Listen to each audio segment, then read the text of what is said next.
I'll tell you something that happened last night, Shane. I did this gospel gig. There were these three guys singing, and all of them were bald with beard, and they kind of looked like cousins or something, but they weren't. Okay. They just had, you know.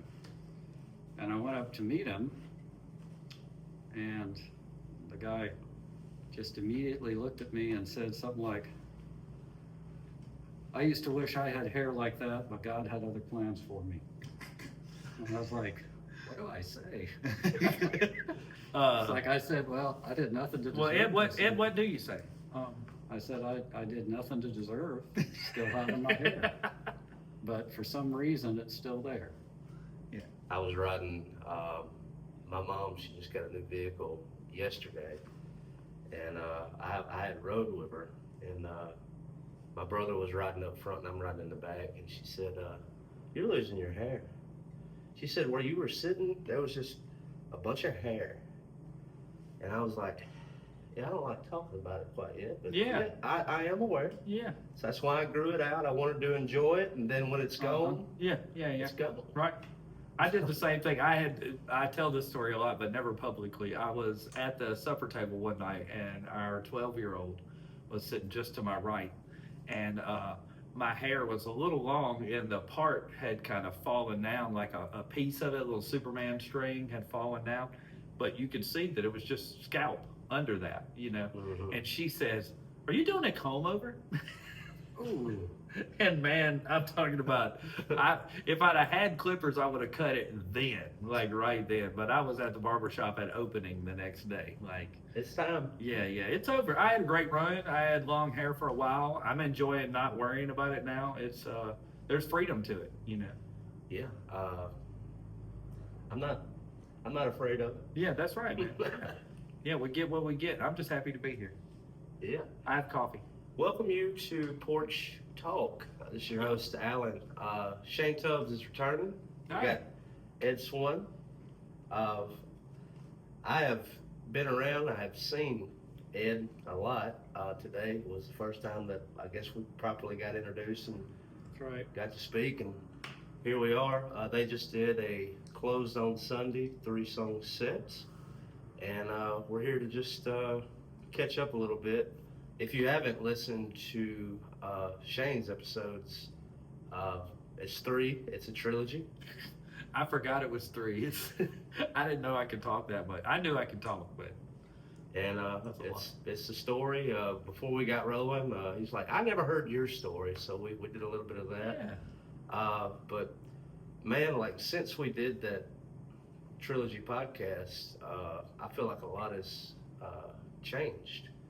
I feel like I always respected you as a musician, but my respect for you and your musicianship has grown tremendously. And I mean, great set today. I wanted to talk a little bit about like just the formation of the band and like how y'all two kind of came together. Well, Ed is, Ed was a legend in this town long before I was. Legend. Allegedly. Ed played for a number of bands long through his long career, but he had also played with Big Joe Shelton, Yo, and his Big Joe Shelton's band was so awesome, and I always enjoyed the totality of their sound, you know. And so when I found out that Ed played bass for him, and we became friends through mutual friends, like we had a chance to play together a couple of times. But Ed doesn't. He didn't need to join my band. Certainly, man. He stays plenty busy enough on his own. He was playing a really important church gig yesterday, and now he's. That was he shared that story with me while you were walking over to get coffee. Yeah. And I was like, everything is in reverse. You did a church gig on Saturday, now you're doing a liquor store gig on Sunday. Yeah. Yeah, it's perfect. That's right. Last night, played a gospel gig, and it was very nice. You know, good music, people waving their hands and standing up. It was great. Well, just like a little bit on your background, man. We're both out of Starkville currently. Tell me a little bit about where you're from and just like kind of how you got into music and just a little bit of your story. How I got into music, wow. I could go way back. Want me to go way back? Go way I mean, back. not all the way to the Civil War, but like All right. sometime. You know. So I was like in 5th grade, and my mom said, "Hey, why don't you join this strings program that they had at the elementary school I attended?" And you know, I did other things, as whatever 11-year-olds do. I did all those things. You know, I just kind of did it because she was nagging me about it. So thanks, Mom. You know, and that was so I could choose. That it was a strings program, so it's violins, violas, cellos, and upright basses. And the school had violas and upright basses. Like the school owned them.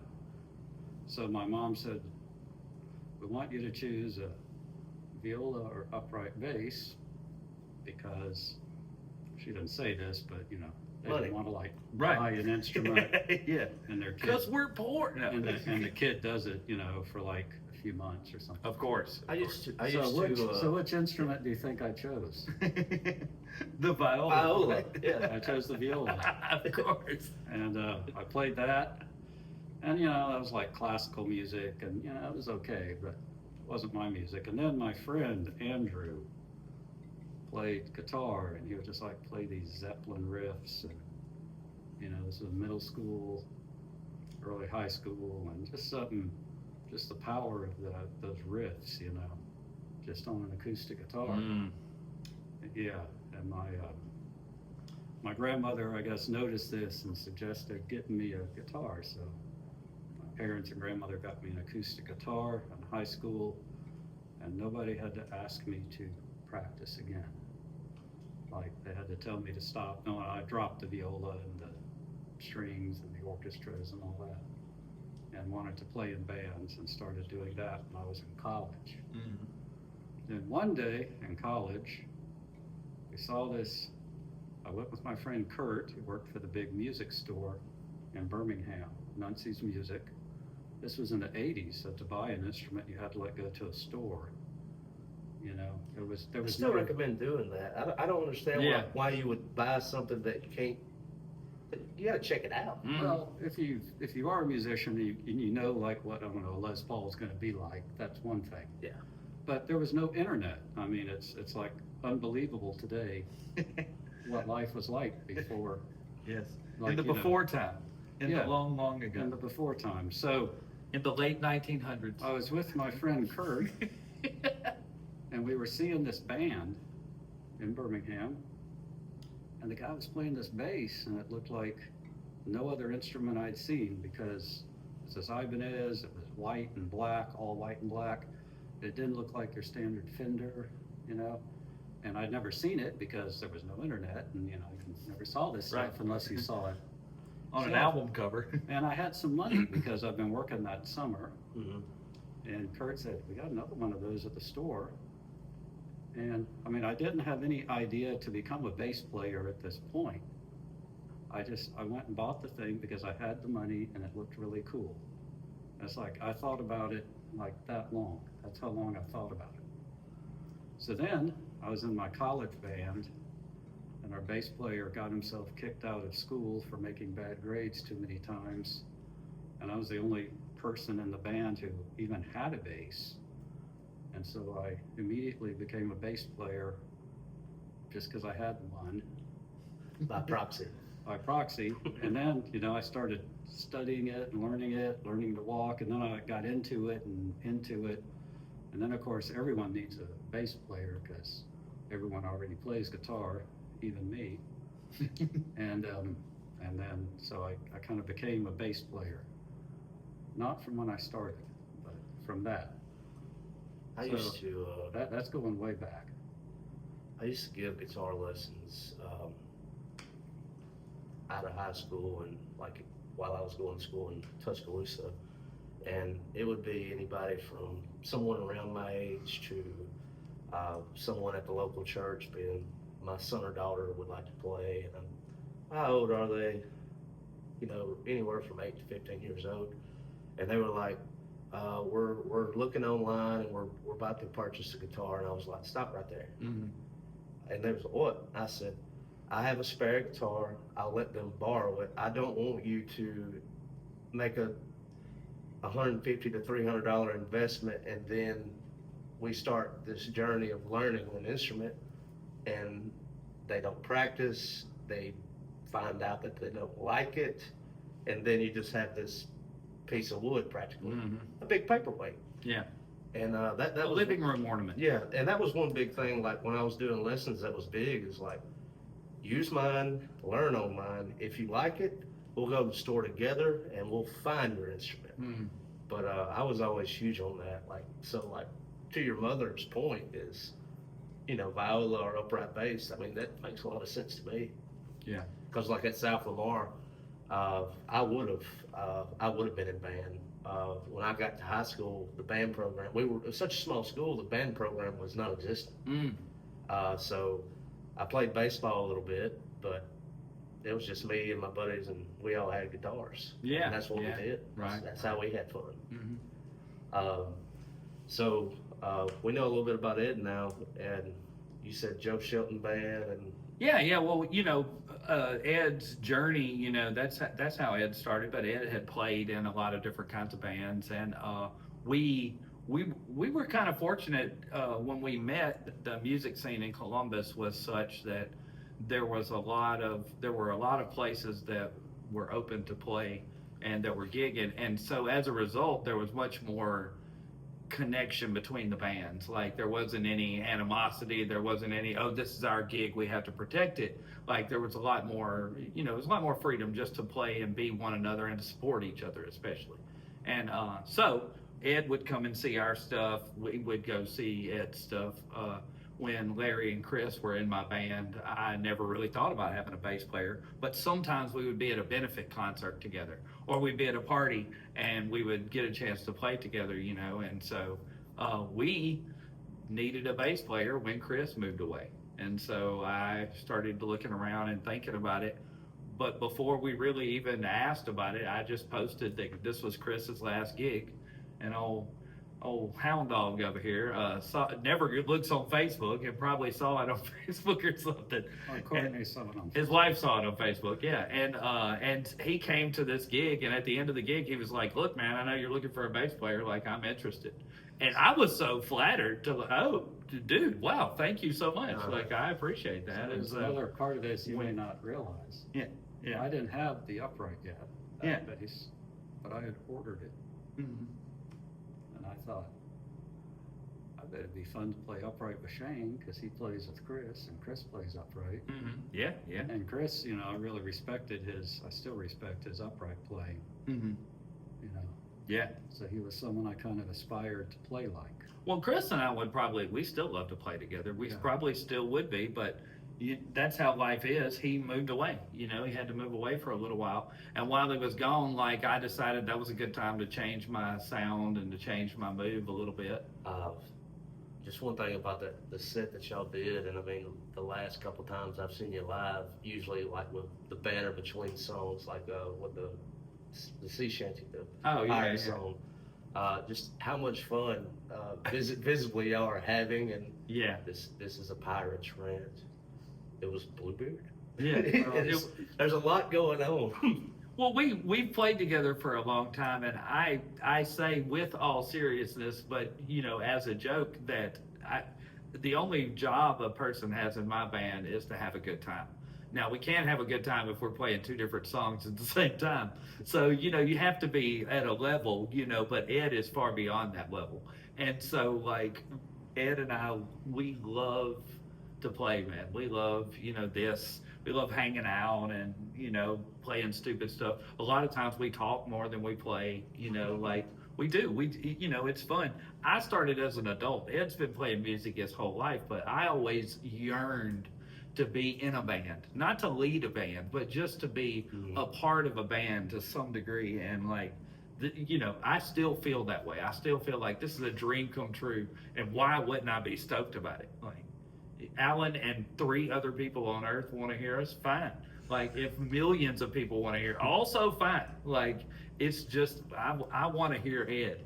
Like, you know, I want to hear Ed You do. play it. And, yeah. You know, the goal of the rant in that song, you know, kind of like improvise something that consternates Shane and makes him react. That's always the goal. He does. I'm So pretty the good rant at is keeping. always different. I'm pretty good at keeping my composure, Every you now know. and then. But yeah, I will allow him to make it in sometimes, just for the benefit of the song. No, he does. Sometimes It's he for the just greater breaks good. me up. It's for the greater good. I've got this great clip. I never clip stuff on Twitch or anything, but I've got this great clip where we're standing around and we're about to sing a song, a terribly depressing song, and It's about hanging Ed yourself. says something like, it gets really clear. He's like, we're gonna do a song about life and its impermanence. And it's just so not supposed to be what you said. Impermanence. What?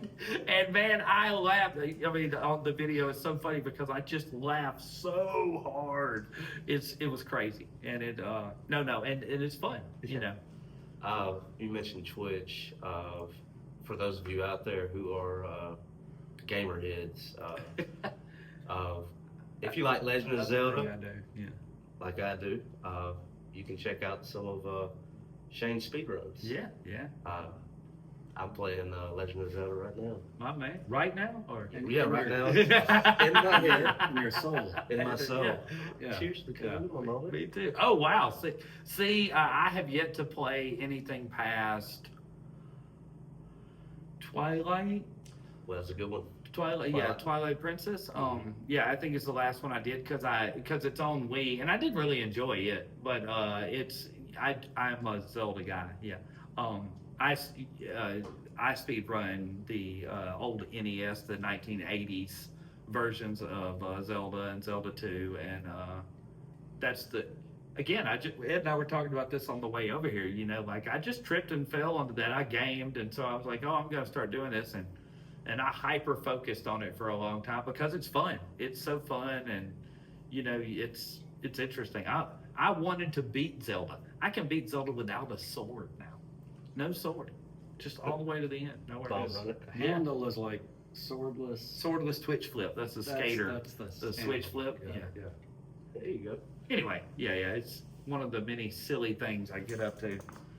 Just something just maybe outside of music, could be something to do with it, but when not practicing, maybe hanging out, maybe personal time, what about hobbies, things that kind of drive you? Maybe a book that, oh, this is interesting to read, or just anything outside the box that kind of helps you pass the time, or kind of helps you recenter, I guess. I've been reading stuff about King Arthur and these novels by Mary Stewart about Merlin, the author. I mean, Arthur the king Mhm. for the past 6 months, 9 months. What's the title of it? First one is called The Crystal Cave. These are books like from the late 60s, 70s.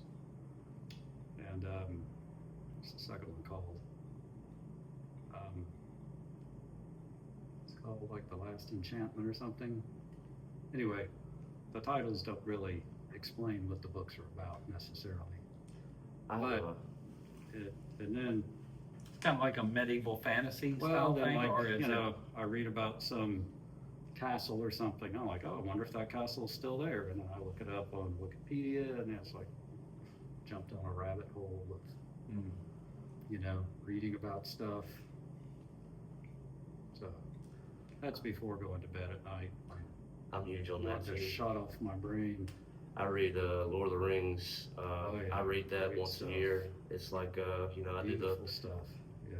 do that, and I started this trilogy. I don't guess it's ever going to be finished. I'm highly upset with the author, but it was called the Kingkiller Chronicles because I love fantasy. I love anything that deals with swords or bows and arrows. You got me. And the 2 books came out, and I read the first one. I loved it. And, you know, the main character, the way that they introduce magic, like it's never really been done. It's not like with a wand. It was really well done. It was a fresh idea. And I'm reading the second one, and I'm getting halfway through the second one, and I was like, he's not tying up loose ends. The story is growing. It's not. Oh, yeah. I was like, I don't know how he's going to be able to finish this. And it's been 5 or 6 years. Uh-huh. And if you check in with him, I'm working on it. Oh boy. I was like, Oh boy. I think I wasted some time reading your first two because I don't know how the story ends. Right. Yes. Just add that to the list of stuff. That happened to me with a video game series called 8-Bit Bastards, where the guy wrote the first 2 books and like sent them out as a pair. And oh man, I was fully enthralled. Like it was great. Mm-hmm. You know, really enjoyable storyline. And yeah, it's been 5 years. And exactly like you said, like people are hollering at me. He's like, oh yeah, I'm working. He'll like post a screenshot of him typing something, you know. And anytime he does that, I just think to myself, oh, good. He's never going to finish this book. Never. So I love the Lord of the Rings, Silmarillion, Tolkien stuff. Mm-hmm. And, but I was in a bookstore. This is right before the pandemic started. And as a kid, I'd read the Earthsea trilogy by Ursula K. Le Guin. Mm-hmm. And there was all of her Earthsea writings in a book. And she passed, like, a few decades ago, so there is no waiting for additional materials with her. Anyway, it's like this thick. I spent 2020, 2021 slowly reading that book, escaping all the nonsense of, that time through that. It was quite enjoyable. Yeah, it was. Beautiful writing, very skilled writer. My grandmother got me into Tolkien's work. When I would stay with her, she would read. She was reading out of the Fellowship of the Ring because she knew that the movie Peter Jackson was getting ready to release Fellowship of the Ring, and she said, if you'll read the book, we'll go watch it together. And she took me to theaters to watch it, and Peter Jackson did a wonderful job with taking, everything that's in the book and make it pertinent. And I was like, well, you actually did the book and the story justice, which oftentimes, like with most movies, it's like they either can't or don't. Yeah. Which he didn't do a good job with The Hobbit, but It was like a superhero movie or something. Yeah. It's like it didn't feel right. no, and just like and I know you got though a love story in there for the ladies. But like the elves and the dwarves. I've rewatched The Hobbit so many times though. Like, it's just like, if you just pull yourself outside of fandom and just go, oh, here's a fantasy movie. Would you like to watch a fantasy movie? Hell yeah, man, this movie's awesome. Like when is it Billy O'Connell that voices one of the dwarves, like, oh my God, it's so wonderful. Yeah, but right, yeah. Compared to the book, what the hell are y'all doing? Yeah. What are you seriously doing? Yeah, Oh. I remember watching this, and my grandma, she would watch it was like a 1980s cartoon of The Hobbit. Mm-hmm. And that was a real good rendition of it. Yeah. No, I saw that as in the 80s. Yeah. They showed it in school, like at the thing, on the little roll-in television. Yeah, That's great. Yeah. Hilariously about the Lord of the Rings, I was an avid reader my whole life, and somehow I missed Lord of the Rings into my 20s. Like my whole childhood, I missed it somehow. I saw The Hobbit, but I didn't know there was a connection. I had no idea. So I saw the preview for Lord of the Rings and was like, oh, this looks like a great fantasy movie. I think I'd like to see this. Went and saw it. Had no idea it was a trilogy. No idea at all. Gets towards the very end, like you were talking about your story. It's like, this movie's been going on like 2.5 hours. They're just now getting to Mordor. What the hell? Like, they're not even in Mordor yet. It's like over there. What's going on? They're like, to be continued. I'm like, what? And my buddy's sitting next to me. He's like, yeah, it's a trilogy. You get, what? I was so mad, man. Yeah. I feel kind of stupid about it now, but there it is. It does it. And then you I got missed it. Yeah. But all throughout the Two Towers, Return of the King, it's perfect. Oh, yeah. All right, so I got to give a shout out to the Harry Potter series. Yeah. Another fantastically well written thing. Well done. And I started reading that to my daughter when she was like 5, so it's like 20 years ago. And I read every one of those books. When I started, the last book hadn't even been released yet. Remember I told her, because they get longer and longer, I told her the last book was so big, they're going to have to bring it to the house in a moving van. You were almost right. But anyway, what a great way to read it. I read every book out loud to her before she went to bed at night. At the end, she was basically old enough to read them herself, but It got a little creepy. she let it continue until, we got to the very end of the last book. I got in on it early, and my mother bought the first one for me, and she said, I will buy each one, but you have to finish it before I get the next. And I would finish it, and I was like, here comes the second one, and so on. But each time they got a little thicker, and by the time they got to Goblet of Fire, I was like, Goblet of Fire was daunting if you're not an avid reader. Yeah. You first get Goblet of Fire, it's like, oh, is this the Bible? What in the world? But they got even longer. Yeah. The last one's the longest. Well, I fell into I missed it. I missed the Harry Potter train at first, and it was. I'm trying to think. I think the fifth book. Well, yeah. I had a friend that was living with us, and the fifth book came out, and she went and to the midnight release to get it, and I was like, oh, and she stayed up all night reading it, and I was like, these books might be all right. Let me try one.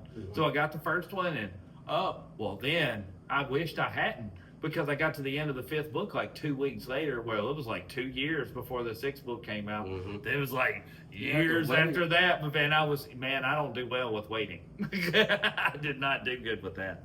yeah. That was terrible. We do have people beginning to arrive. I wanted to do 3 more questions, and we'll wrap this up. Okay. Question 1, just for those listening or watching, if they would like to keep up with shows or just whatever you're up to, what's the best way to do that? Our Facebook page is our Shane Tubbs Band page. We have a website. It gets very little traffic these days because people don't waste their time with websites when you have social media. But I keep it updated with whatever shows and stuff we have going on, and if you message us on there, we can holler at you. All right. Question 2 is just about traveling. It's a 2-parter. Where is somewhere that you've been that you would like to go see again? And the second part of it is, where's somewhere you've always wanted to go but you ain't had a chance to go yet? I have an answer. I got to go to New Zealand. Oh, Lord of the Rings capital. Yes. And I would think about, man, that tree looks like Middle Earth. And I would love to go back. This was 2.5 years ago. How did the opportunity arise? I had a work gig. I taught at the University of Canterbury for a semester. I applied for it. It was grueling. Ed's a computer prof over at Mississippi State. So. And I want to go, and my wife wants to go to Italy. And we were planning to go there for a conference. I was going to go for work, and she was going to come with me. And COVID, got in the way. And we've seen some other wonderful countries in Europe, but not Italy. And a friend of mine is organizing a conference in the same town. It's basically the same people who organized the conference that was canceled. They're organizing it again in the same town in Italy in October of 2026, yes. Okay, so practically a year from now. Yes, so we intend to be there. Right on. Yeah. I'd like to go to Gordo. I've been to Gordo a few times. It's nice over there. I do. I grew up just a tiny little bit of my life in Gordo for like a whole year, and beautiful country. Anyway, I'd like to go back. My daddy lives out in. On the West Coast in Southern Oregon, on the coast down there, and Oregon is some of the most beautiful country. They don't get as much sun as I'd like, but it's some of the most beautiful country, and I'd like to go back And just this side of there is Yellowstone. And I could spend a whole 6 months there, man. I've never been. Like, I can't wait to go. That's why I've never been, is because I know I don't want to go for 2 days. Yeah. So I've been saving it for like when I can go and really be there. My son's got a job in Denver right now for the next year or two. So I'm hoping that will, it's just a hop. Just Just lead a little into hop. Yeah, just over that way. Right on. I've had my kinfolk. They live out in Eugene, Mm. and years ago, I don't know if y'all remember. You probably do. When Oregon came and played Mississippi State, and you know Oregon always has the different uniforms for almost every game. They look like clown costumes, Mm. and they came down to Starkville, and if I remember correctly, I think Mississippi State put it on, and they stayed with us to go to that game. And when they got back, I could not wait. How about that SEC? How's that day? We ain't much count, are we? Yeah. But That's the only thing my daddy misses about Mississippi and Alabama. We're Alabama folks, and he left because he hates tornadoes. And he said they ain't have one Checks out. tornado while he's been out there. And I'm like, well, that's fair, Yeah. but he is SEC or die, and yeah, he's like, well, they ain't got a very good program to fight against out here. Well, right on. Last question to walking out the door is plans. We got 2 months left. What's a goal or something that you would like to accomplish, or have you already hit it for this year?